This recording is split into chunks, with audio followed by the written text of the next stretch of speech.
tanya. Kembali ke masih untuk di sini. Saat melakukan pengobatan alternatif nih, treatment apa yang dilakukan oleh penyembuhan penyakit sang mama? Kalau mamaku kebetulan alternatifnya itu pakai tenaga dalam. Wow, the death of the crown. Apa ya?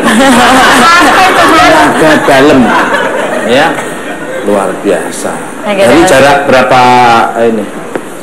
Nggak terlalu jauh sih Mas, jadi apa ya, masih kerasa di kulit gitu. Tapi berasanya apa pada saat?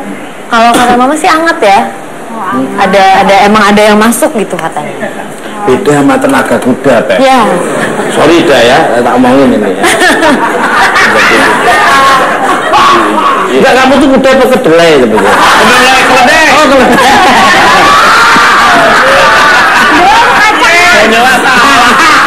Ya maksudnya kedelainya suka keledai.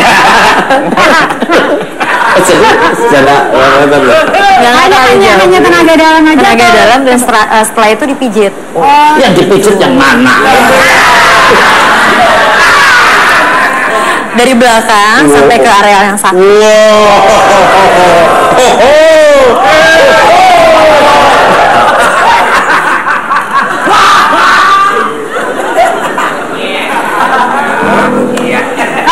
Pribadi pernah Mas alternatif? Wah, saya ini alhamdulillah subhanallah ya, saya selalu menjalankan keyakinan saya yaitu as-shadaqatu lidhalil bala. Jadi alhamdulillah dengan kita berbuat baik sedekah kepada siapa saja yang menjaga itu kebaikan-kebaikan saya. Amin.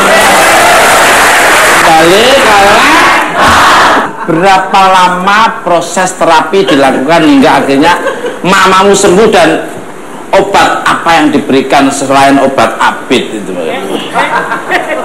Paling lama itu setengah jam Mas terapinya. Subhanallah, setengah jam ya? Setengah jam. Terus kalau obatnya ada air kelapa.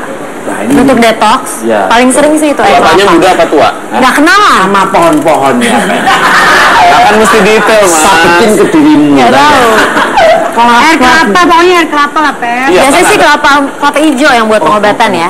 Nggak tahu, bener nggak sih Mas? Bener, betul. Jadi kelapa hijau. Itu berapa kali datang? Nah itu ya, seminggu misalnya 2 kali, 3 kali. Seminggu 3 kali. 3 kali. Seminggu 3 kali. Selang 1 hari berarti ya? Iya. Namanya seminggu 3 kali selang 1 hari. Ntar aku ngomong hari Sabtu berarti sebelum hari Jumat ya. Pala lu keluar asap tuh, Pak. Salah lagi. Kembali ke ada yang ditanyakan? Enggak Mas, lagi mikir aja. Oke. Terus sampai berapa tahun terapinya sampai mamamu sembuh total? Sampai sekarang sih masih.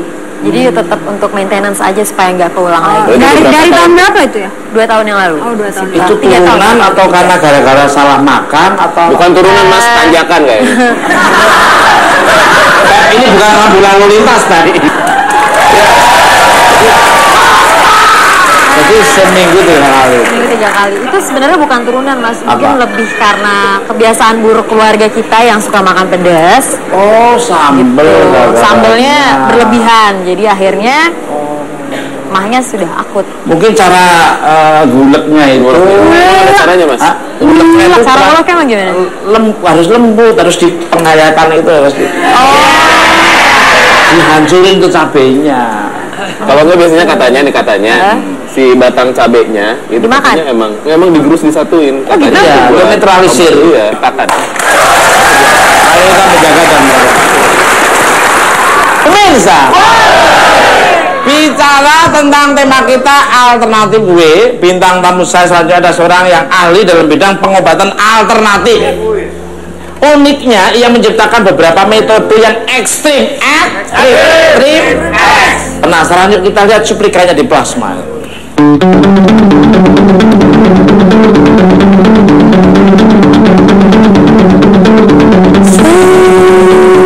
Pemirsa, pernahkah Anda mendengar pengobatan alternatif dengan menggunakan media setrum, sapu lidi, atau bahkan dengan cara pembakaran? Terdengar sangat menakutkan memang, namun pengobatan itu benar-benar digeluti oleh seseorang yang biasa dipanggil Abah Mizar. Sejak umur 17 tahun, pria asal Tegal ini telah berhasil menyembuhkan ribuan pasien dengan berbagai keluhan penyakit. Bukan hanya penyakit non-medis, penyakit medis seperti tumor, kanker, sampai HIV pun sanggup ia sembuhkan dengan metode-metode ekstrim ciptaannya. Ia mengaku mendapatkan kemampuan langka ini melalui proses belajar dan faktor keturunan. Meskipun dikenal sangat mujarab, ia tak pernah mematok harga tertentu khusus untuk orang-orang yang kurang mampu. Pemirsa, tak usah berlama-lama, langsung aja kita panggil Ustadz Rafiq.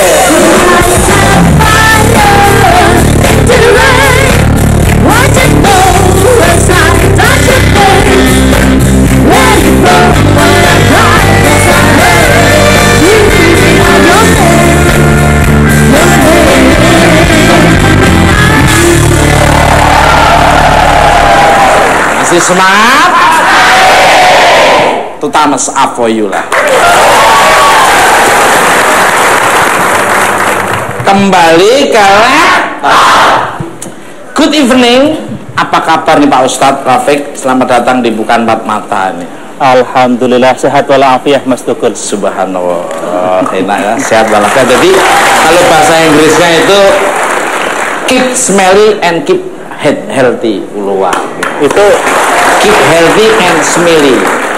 Jadi tetap sehat. Bahasa planet ya Mas Tukul itu ya? Apa? Bahasa planet. Bahasa planet ya. Bahasa planet, pakai bahasa planet kan ada aliennya di sini. Balik maning, gini Pak Rafiq, ini Pak Ustadz, ya. Dikenal dengan memakai metode ekstrim nih. Kabarnya Pak Ustadz mendapatkan semua kemampuan ini dari keturunan dan mempelajari sendiri nih. Is that true ini? Please tell me the story nih Pak Ustadz. Ya. Faktor keturunan ada, memang dari Untung juga tukang ngobatin orang ya sebagai seorang tabib. Kemudian kalau untuk pendalaman lebih memperdalam lagi, memang kita ada beberapa orang yang saya angkat sebagai guru untuk belajar di sana. Diantaranya seperti terapi setrum itu saya langsung belajar sama orang Cina, sama Serutung Liang Ho. Kilowatt itu setrumnya itu? Tergantung. Ya, jadi tergantung dari kadar penyakitnya, tapi pada umumnya ya kalau misalnya dengan kekuatan volt ya mungkin sekitar 10 volt. Wow, pakai genset apa langsung tiang listrik itu? Kita ada dua, ada dengan sengatan tabok nyamuk, ada juga dengan secara langsung, setrum langsung. Setrum langsung. Ya. Silakan. Pak Ustadz, kalau menggunakan setrum itu biasanya penyakit-penyakit seperti apa Pak Ustadz? Yang kaitannya dengan gangguan saraf seperti stroke, saraf kejepit, saraf tidur, saraf tidur, kemudian saraf pati itu kita rangsang dengan sengatan setrum dan termasuk dengan terapi setrumnya. Jadi itu yang ada hubungannya misalnya dengan saraf, ya, stroke gitu. Saraf seperti stroke, saraf kejepit, kemudian saraf tidur, ya kan? Saraf tidur? Ada saraf tidur yang disebabkan oleh kadar kolesterol yang tinggi, ataupun mungkin dia pernah terkena penyakit hipertensi, kemudian terjadi penyempitan pembuluh darah, itu bisa mengakibatkan saraf tidur, saraf yang udah kurang aktif. Kayak gini berarti ya, saya ini kan punya penyakit di telinga sebelah kanan saya ini kan nggak bisa dengar Pak. Budak maksudnya. Diperhalus, ini orang cantik sensual loh ini. Iya, bahasa jelasnya bahasa THT ya, pukul gitu loh.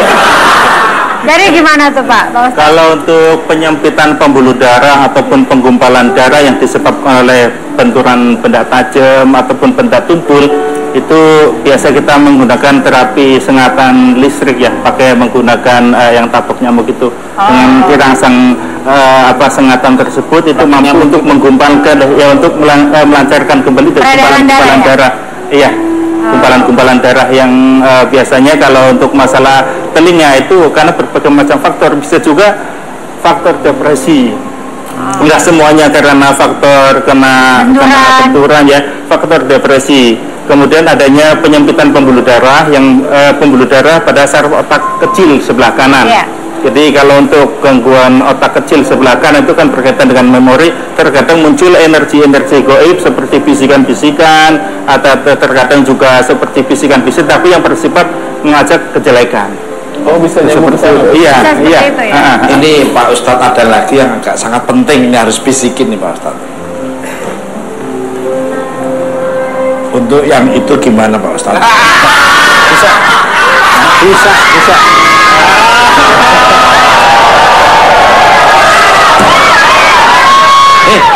Saya bisikin itu penyakit. Gimana biar supaya ngel. Jadi untuk penyakit yang satu itu bermasalah selama ini teman-teman saya. Kadang-kadang macam-macam jamu udah diminum, ternyata kok hanya sleeping beauty terus. Itu juga disetrum ya? Bukan. Jadi itu diapain? Kalau itu lemah disebabkan oleh produksi hormon. Ya. Ini dengerin dulu. Kamu nggak bisa sama. Gimana? Kalau itu lemah, itu disebabkan oleh kadar hormon ataupun produksi hormon yang udah melemah. Itu biasanya terjadi karena faktor kecapean, faktor angin, dan juga termasuk adanya penggumpalan darah. Ini kita membantu dengan meningkatkan metabolisme serta imunitas untuk membangkitkan vitalitas dengan sengatan api.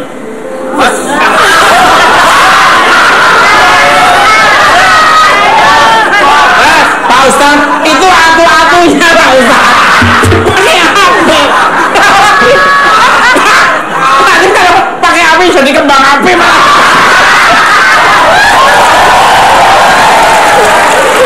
Bukan karena itunya Mas Tugul, bukan karena itunya, tapi diambil dari saraf kaki, ya.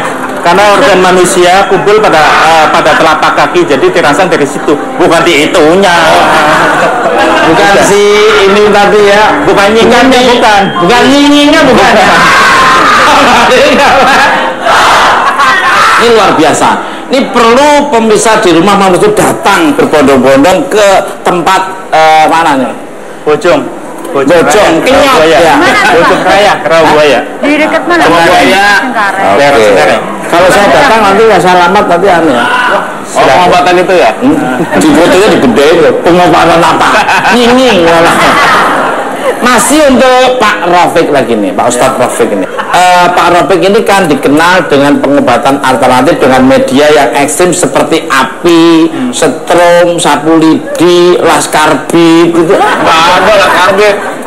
Idenya dari mana dan hubungannya dengan kesehatan ini apa Pak Bapak? Kalau untuk terapi sapu lidi, saya berziarah ke makam Sunan Ampel, dan setelah ada ziarah ke sana yang ke-15 kalinya, saya akan mendapat mimpi ketemu dengan beliau untuk berziarah ke makam Mbah Soleh. Dan setelah makam Mbah Soleh saya berziarah sampai 9 kali berziarah, bertemulah dengan beliau, mempertunjukkan bagaimana beliau mengobati. Dan ternyata ketika saya baca dari sejarahnya bahwa Mbah Soleh ini adalah tukang sapunya Sunan Ampel, ya, tukang sapu Masjid Sunan Ampel di daerah Surabaya sana. Beliau sampai meninggal itu sampai 9 kali, meninggal hidup lagi, meninggal hidup lagi, karena beliau dengan ucapan bikotrotilah, ya, kuasa Allah, dari ucapan Kanjeng Sunan Ampel bahwa coba seumpamanya Mbah Soleh itu hidup lagi, maka masjid ini akan bersih. Kemudian sebelum subuh ternyata Mbah Soleh udah menyapu itu sampai 9 kali terjadi seperti itu, sehingga banyak orang berbondong-bondong untuk ikut syariat, dalam arti ini untuk minta air dalam rangka untuk pengobatan. Namun karena kesibukannya beliau dalam hal ini membersihkan masjid, terkadang ketika ada orang sakit pun hanya dengan melakukan pukulan-pukulan kecil untuk sapu dengan menggunakan sapu lidi. Nah, itu kemudian saya pelajari, ternyata di dalam sapu lidi itu sendiri memang mengandung 5 unsur energi, Mas Tugul. Apa aja? Yang pertama energi listrik, sehingga ketika kita melakukan pijatan-pijatan kecil, ya, dengan menggunakan sapu lidi itu, apabila ada saraf yang bermasalah, dia akan berasa seperti kesetrum. Makanya saya katakan bahwa itu energi listrik. Kemudian energi api, saya katakan energi api karena setelah melakukan terapi sapu lidi, ini badan akan merasakan panas karena di dalamnya mampu untuk meningkatkan metabolisme, ya. Jadi sangat dianjurkan juga bagi penderita diabetes, obesitas, ya, diantara seperti itu. Termasuk yang nying-nyingnya itu enggak fungsi itu bisa. Kemudian jadi di rumah saya coba dengan sapu lidi. Ada ritualnya, Mas Tugul. Ada ritualnya, nggak sembarangan sapu lidi. Nggak sembarangan sapu lidi. Nggak sembarangan sapu lidi. Ya. Nah, itu penting lagi, Mas Tugul. penting lagi itu ada energi goib. Energi goib ini kan kalau kita lihat dari zaman dulu sampai sekarang, orang ketika mau lahiran kan bawa sapu lidi. Kemudian ketika akan lewat ke tempat angker dia sapu lidi. Beberapa waktu tahun yang lalu sekitar tahun 98 saya melakukan meditasi. Sebenarnya ada apa di balik sapu lidi ketika saya lagi melakukan penelitian, dan ternyata memang bangsa jin, bangsa genderuwo model kayak Mas Pipi itu takut. Ya ini bisa dibuktiin.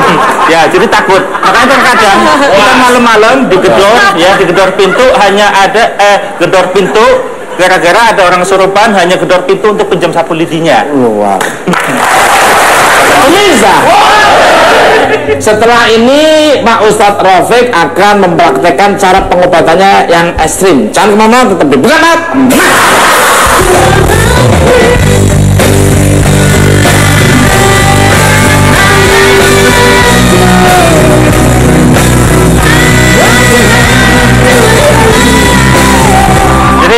Kalau nggak ada gangguan saraf dia nggak akan bunyi. Tapi kalau misalnya ada saraf yang kurang aktif, ataupun mungkin saraf berjepit, ataupun saraf yang bermasalah, itu akan ada bunyi ledakan seperti ini. Nah, karena itu suka sulit. Ya, suara itu udah banyak kan itu.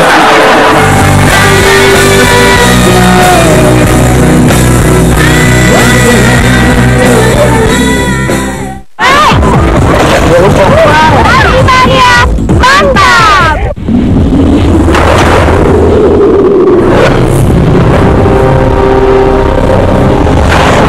From overrun to grand final.